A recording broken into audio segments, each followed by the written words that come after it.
Welcome or welcome back to the Marvel Podcast for gifted listeners. I hope that you enjoyed hearing about which hero came first and how some of the heroes and villains of the big two companies of Marvel and DC compare.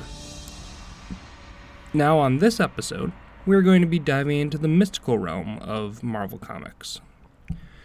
You've seen Doctor Strange, Wanda, and Agatha use magic in the MCU, but in the comics there are so many more magic users and different types of magic. In the Spider-Verse event, the Master Weaver had told Peter that all magic derives from spider magic, and that's why when Doctor Strange does his incantations, that we can see him having a similar finger pose to when Peter shoots webs. But doing this research, I did not find that to be true. But let's look into the mystics of Marvel. Those who are inherent magic users, such as some mutants, whose mutant X gene allows them easier access to the mystic arts.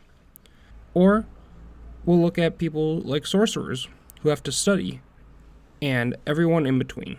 In Marvel, Agamotto, who was an ancient and powerful magic user, discovered that there were 4 main types of magic in Marvel.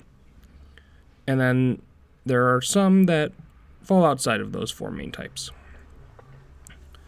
In this episode, each phase is going to dive into one of the 4 derivatives of magic and look at some of the abilities that fall under those umbrellas of each type.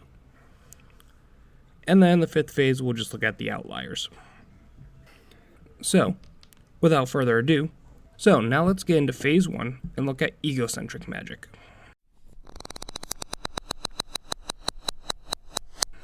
The first form of magic is known as egocentric magic. This is magic that draws from one's own power by tapping into one's own spiritual energy. The effects of egocentric magic are psychic in nature, but it taps into spiritual energy, not psychic or mental energies. This form of magic allows users to use astral projection, hypnosis, mind control, and telepathy. And now let's break down what each of those 5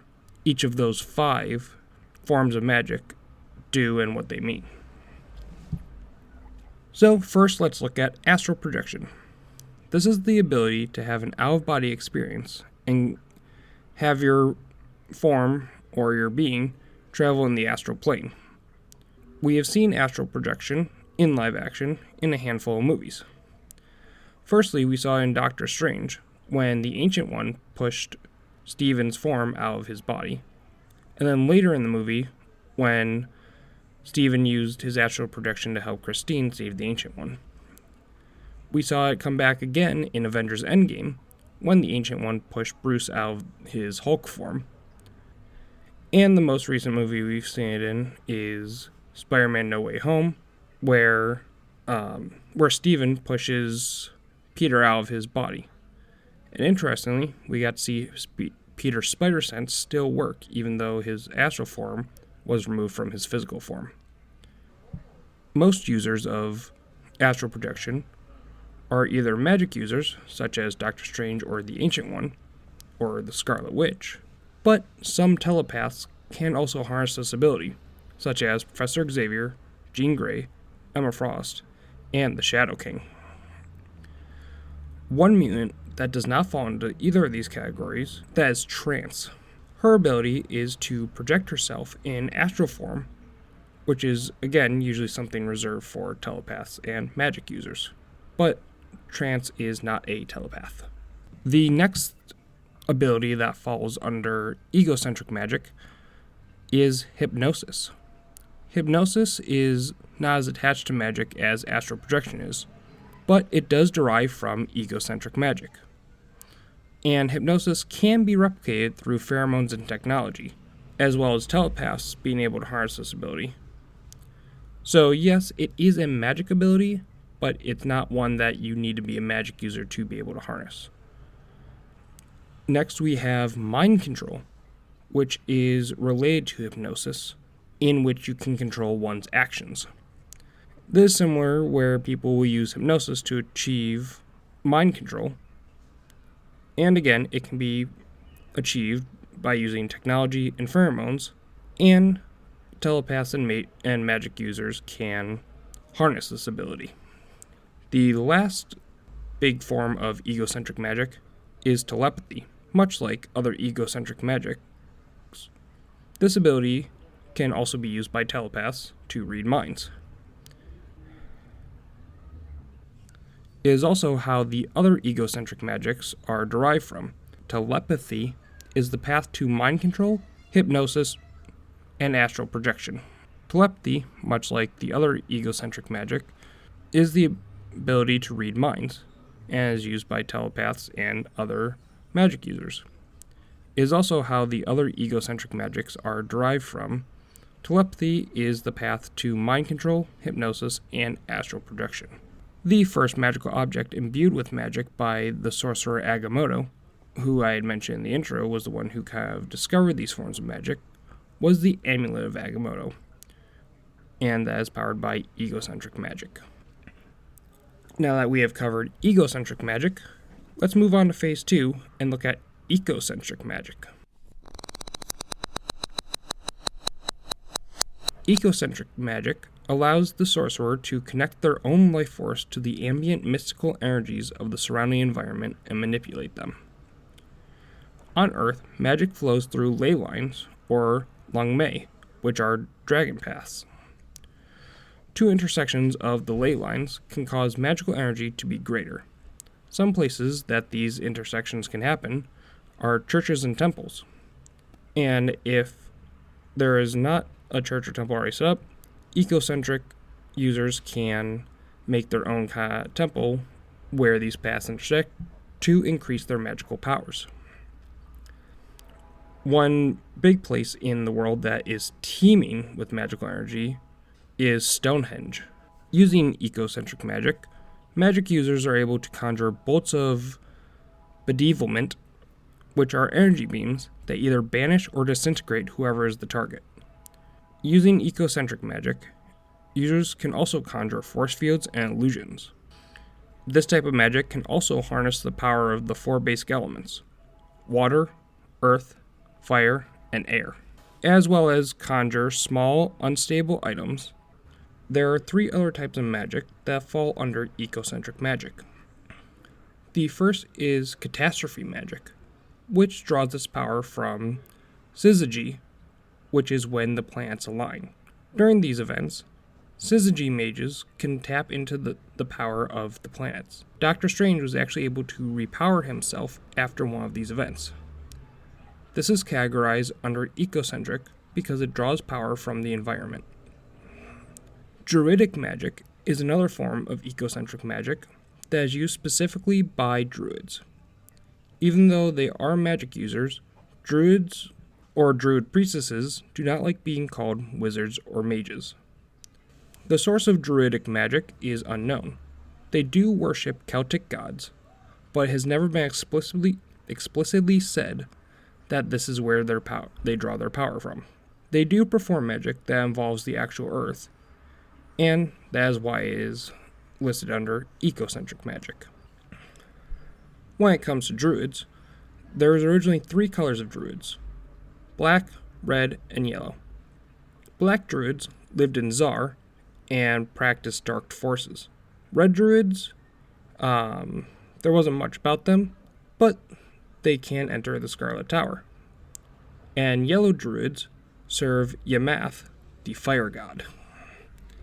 The third type of magic under the ecocentric bubble is weaver magic.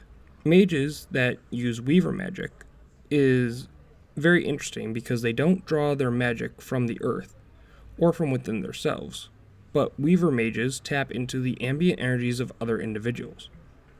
They look at the threads of other individuals, and when they touch these threads of an individual, they can see their whole lives and memories, as well as manipulating their energy lines and weaving their destinies. The weaver mages also fashioned binding and crafting illusions and weaving enchantments into items, especially cloth. Most of the enchanted garments existing on Earth were allegedly woven by weaver mages.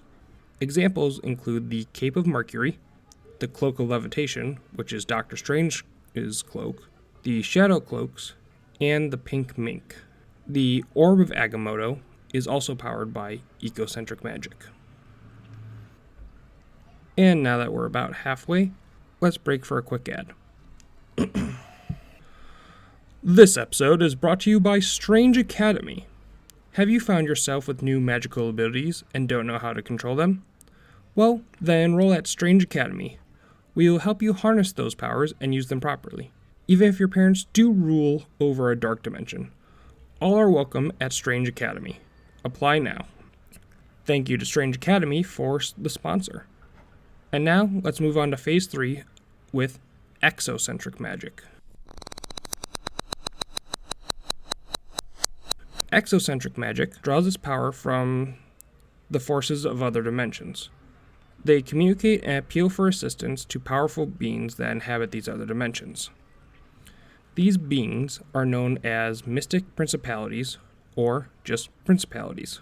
These higher beings that magic users call upon to use their powers are similar to how warlocks call on their patrons in Dungeons & Dragons. An example we actually saw in the MCU was when Caecilius used Dormammu as a principality to draw on his power from the dark dimension, which is kind of like the whole plot of the movie. One way that exocentric mages are able to use their powers is they have to have complex incantations to call upon their principalities, or subtle gestures that they need to be able to perform almost perfectly. The weaker the magic user and the stronger the principality, the more complex the ritual has to be for them to call on their power. So, the bigger the power gap between the principality and the magic user, the harder it is for the magic user to call upon the powers of that principality. Since this magic relies on the power of principalities, it can fail if the principality refuses to help. So, basically, if a magic user calls upon their principality, but the principality is like, nah, then I guess they don't got the power. But for the most part, principalities do help because the mere act of being asked for help gives the principalities power. So some of them even encourage mages to invoke their names to get more power.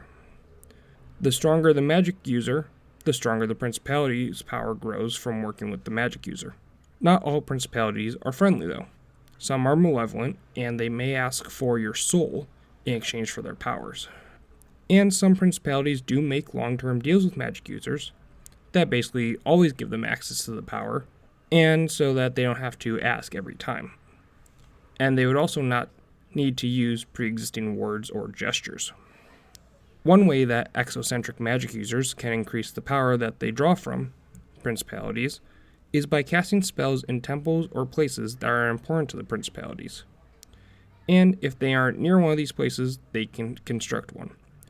Kind of like just, constructing an altar to a god. They would construct an altar to their principalities. Some specific examples of exocentric magic are as follows. Voodoo magic falls under exocentric because they pull their powers from the god Vodou. To access the voodoo powers from the god Vodou, they must become a Hogun or a voodoo priest.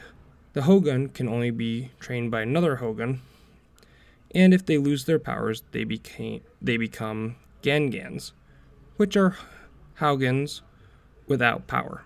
There are also false gods who try to trick voodoo priests, and they're known as Zobops. Some of the powers that Haugens have are mind control, communication with the god Vodou, fire immunity, and they can create Wanga, which are wooden dolls created to control someone. Basically what you would think of if you ever think of a voodoo doll. Divination and reanimation are also forms of voodoo magic, and voodoo magic is also related to zombies, which we will talk more about in Phase 4. A special type of magic that is under the umbrella of exocentric is Winding Way. An exocentric magic user who accesses the Winding Way can access power so powerful it can even take down the Sorcerer Supreme. A magic user who's pulling power from the Winding Way was able to fully recreate Dante's Inferno. But pulling magic from the Winding Way can go horribly wrong. And it could leave a magic user so powerless that they can't even read tea leaves, which I feel is just a basic thing magic users can do, and if you can't even do that, well, you know. And the last form of exocentric magic is witchcraft. Witchcraft is used by witches and warlocks. This type of magic was created by the goddess of witchcraft, who resides in the Witch's Road, which, in Marvel Comics, the Witch's Road is real. It's not just something created by Wanda's child. If anything, the Witch's Road in Agatha All Along, I would say, is closer to the Winding Way, in terms of, like, what it's rumored to be. And since witches draw their power from the goddess of witchcraft, that is why it is considered exocentric. If the goddess of witchcraft dies, then any practitioners of witchcraft can be rendered powerless. Witchcraft is not inherently good or evil. Some witchcraft users, such as Wanda, are considered white witches, who they take self-accountability, and when they use witchcraft, they will take a toll on their souls. While evil practitioners, they won't pay the price, and everyone around them will pay the price. Witches who use this kind of magic are usually the ones who got their power at birth, which means they are born with witchcraft and have the ability to control it. Also, it is shown that witchcraft can be passed down from generation to generation. The best example of this is Natalia Maximoff and Wanda Maximoff. Natalia was the Scarlet Witch before Wanda, and Natalia's father was the Scarlet Warlock before her. Even Storm, who has been called a Weather Witch on occasion, has called upon her ancestors for power. Yes, she is a mutant, but when she calls upon her ancestors, her powers are stronger. So now let's move into Phase 4, where we will talk about the darkest form of magic in Marvel, and that is known as necromancy. Ego, echo, and exocentric magics are generally known as light or good magic, and necromancy is black magic. It is also referred to as the forbidden path, the dark path, or the scarlet path. Chthon is the creator of such dark magic. Chthon created necromancy to oppose his brother Set. Set was seen as the first murderer in the universe after he figured out you can kill other elder gods to gain their power. Chthon would go on to use the dark magic that he learned to harness to do experiments on living beings, and doing so, he had created a bunch of new species that would eventually would eventually walk the earth. And these species are as follows. The Nagari are demon-like creatures that were created. The Ape Lords, which are exactly how they sound, apes with human-like characteristics. Man-bats, which are large humanoid creatures with large bat wings. Harpies, humanoid bird creatures, who are usually represented as female. Goblins. Night Gaunts, which are demon-like beasts with sharp teeth, wings, and talons. They were created by H.P. Lovecraft and adopted for Marvel Comics in certain stories. And the final creature Chthon created were the Wolfmen, who would be distant relatives to the modern-day werewolves. These were probably the most infamous of Chthon's creations.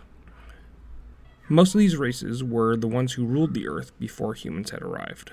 Chthon would record all of these dark spells in the Darkhold. The original Darkhold was transcribed on flesh. Then it would be transcribed on stone, and then eventually onto parchment. The parchment would then be bound and create what is now known as the Darkhold.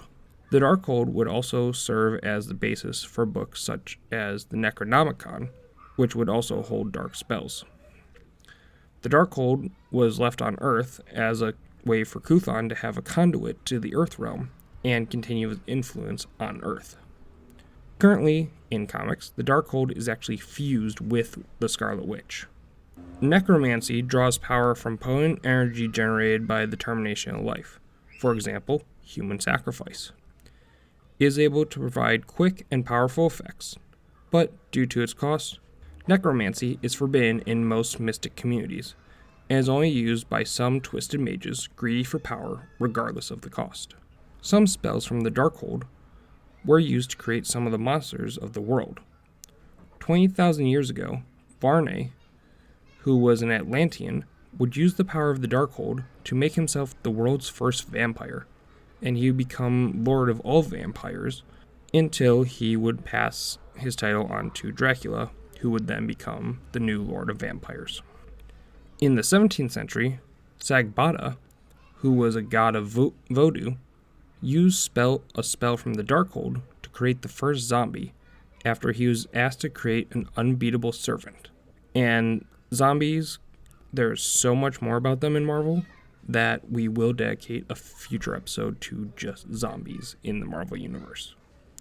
And as mentioned earlier, Kuthon had created Wolfmen, and the power was recorded in the Darkhold, and that would lead to the descendants who would be werewolves. And so those are the 4 main types of magic in the Marvel Universe, and how they're broken down into each ability of those forms. And now let's go on to the last phase and look at magic outside of these 4. First, there's Atlantean magic. This magic is exclusive to Atlantean sorcerers, and is rumored to have been used to give Atlanteans the ability to breathe underwater. Next up is blood magic, which is magic drawn from the user's own blood.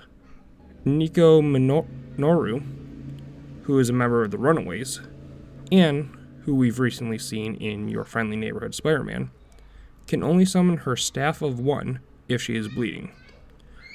Menstrual blood can be used for this ritual if need be. And if a vampire is a magic user, they are more than likely practicing blood magic. Chaos magic is the magic used by the Scarlet Witch. It at one point was believed to be just a myth, but Wanda Maximoff and her ancestors proved this to be false. Chaos magic can change reality, and is not inherently destruction, but a fundamental part of creation itself. And the very last form of magic outside of the 4 main ones that we are going to look at is technomancy. Technomancy is a magic that can replicate or affect technology. The magic users who practice technomancy use their bodies as a conduit for technology and casting spells and enchantments with technology.